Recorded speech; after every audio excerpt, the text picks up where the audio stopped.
Next presentation is remote. Say hello. Hello. Okay.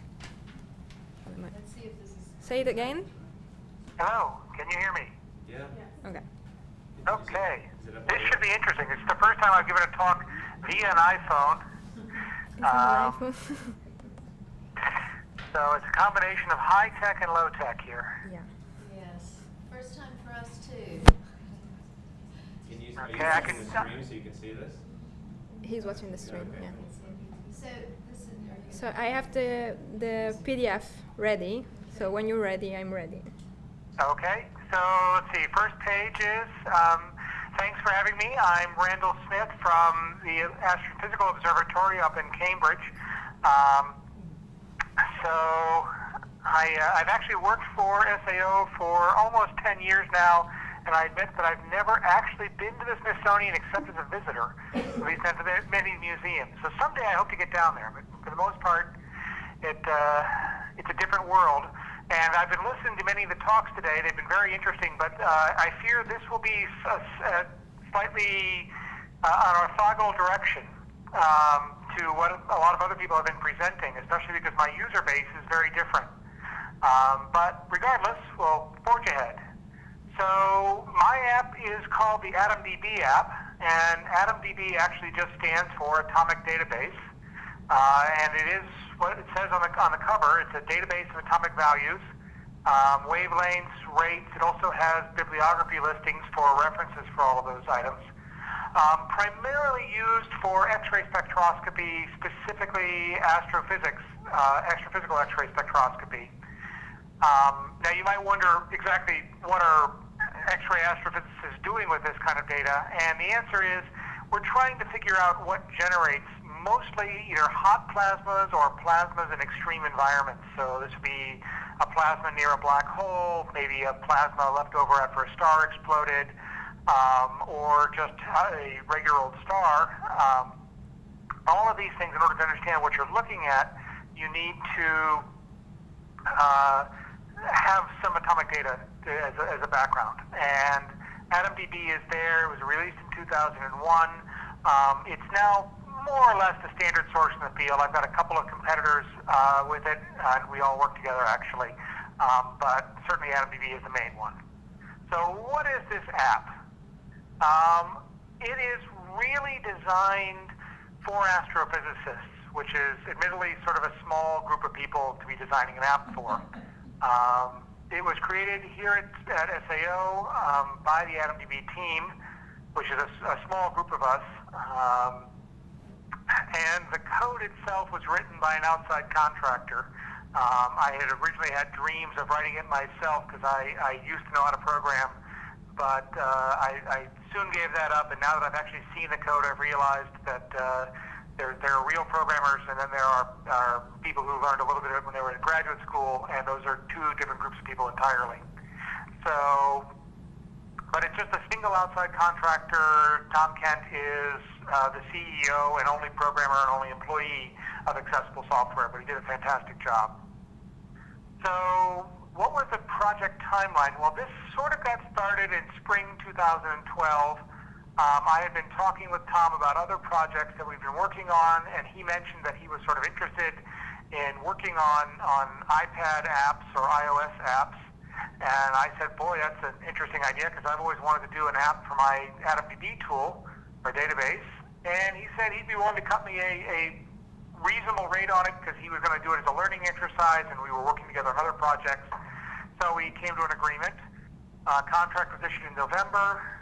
We had beta versions available in only 3 months. I was stunned. Then we hit the debugging and figuring out how to get this all to work. And then the nightmare of getting it onto the iTunes store. Maybe some of you experienced easy and fun times getting things onto the iTunes store, but I certainly didn't. Now we've got updates planned for hopefully sometime in the spring. The budget, it's from listening to people, it sounded like $30K was sort of a common cost for an app, and Tom told me that essentially for his second app he probably would have charged about $30K, but we discussed and agreed to an initial budget of $5K which we then, after I saw what he was able to do for 5K, we agreed that for another 10K to really flesh out the app and get it working great was reasonable. I then, Tom was too busy to handle the submission to iTunes. I didn't feel like figuring it out. We had somebody here who knew how to do it. I thought spending $2,000 to actually just get the thing submitted to iTunes was expensive. In point of fact, I ended up deciding that it was actually well worth my time. So next slide. Next. Oh, there we go.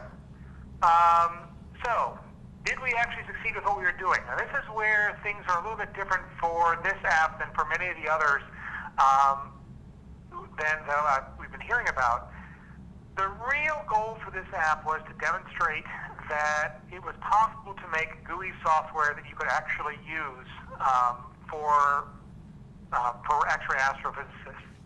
And this is due to a lot of history. Astronomers use an immense amount of software, and most of it is handwritten by other astronomers and then sort of passed from person to person. There isn't a whole lot of professionally written software out there. And about 2 decades ago, there was a real push to try to do that and to make professional software that had nice GUI interfaces, and more or less it fell on its face. And I think the reasons for that were multifold, but it left everybody in the field with a bad taste in their mouth for fancy software. They have the sensation is out there that essentially anytime you hire real programmers to do things, you end up with stuff that costs an immense amount of money and doesn't actually do what you want. This was my attempt in many ways to simply say that the world has moved on from then. GUI software is now the way everybody works, and the astronomy world should start looking into it. It succeeded in this app succeeded in as far as I was concerned, one of its main attempts, because I had been able to use it to leverage substantial funding from NASA to develop a new data analysis suite that we just started. And that was one of the main goals, was to convince people that yes, this could actually work and we could do something that was usable and useful. That said, I'd also like the app to stand on its own. We're still awaiting a reviews on iTunes. Since I'm up here and don't have a lot of connections to the mobile office down there, I'm sure there's possible to get more information about it. I just haven't looked into it yet. We have hopes to extend this, and actually I got the Chandra X-ray Observatory people quite interested in using this app as a platform to extend and make an educational tool that would combine data from the Chandra X-ray Observatory with the atomic data in the app in order to teach the basics of spectroscopy and atomic physics, probably for sort of a high school level projects. Unfortunately, the situation regarding national funding of education public outreach efforts is caught up in a whirlwind right now, and nobody quite knows what's going on, so that's on hold. Evaluation methods, I'm sorry to say we didn't really have any formal methods, except we just tested it to make sure it returned the right answers. I'm open to other suggestions. The marketing, we've got only about 3,000 potential people as a user base anyway. I mean, really, this tool doesn't have a whole lot of uses outside of people who are interested in X-ray spectroscopy. We linked it on the AtomDB website. I announced it a number of times on a mailing list used by X-ray astronomers, and I've been demonstrating it at conferences, but that's about all we've done. Strategic alignment, we fit almost everything SAO does fits under the Exploring the Mysteries of the Universe theme. And in some sense, AtomDB is really a digital collection, although it's a different one than what most people think of as a digital collection. Next slide.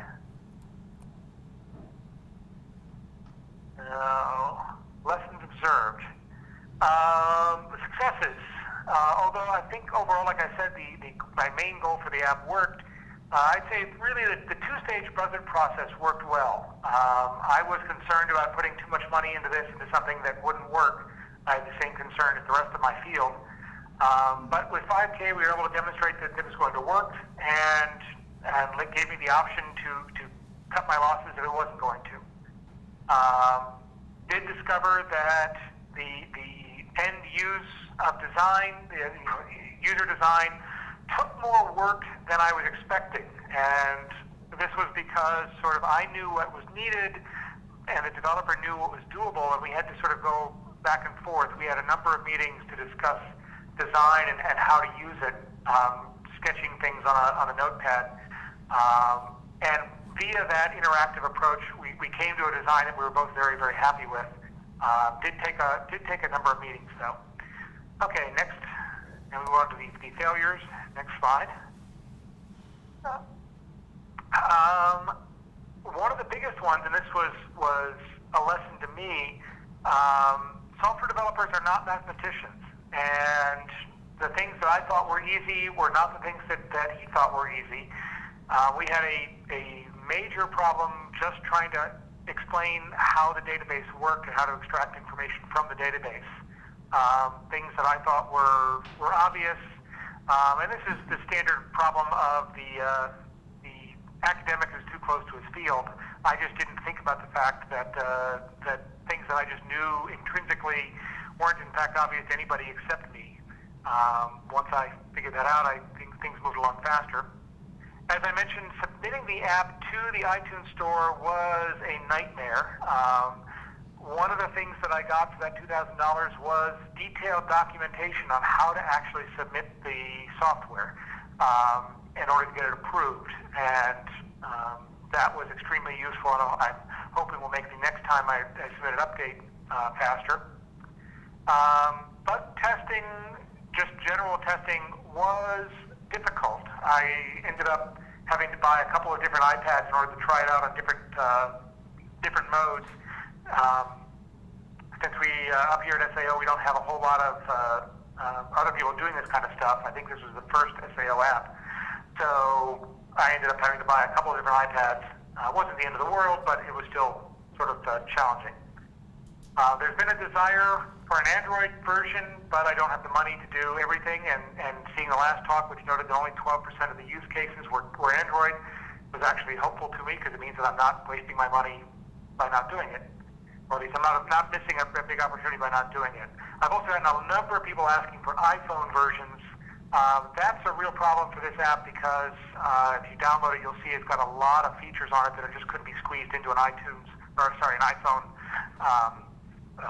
pixel scale. I do have thoughts about doing an iPhone version just because I've got so many requests for it.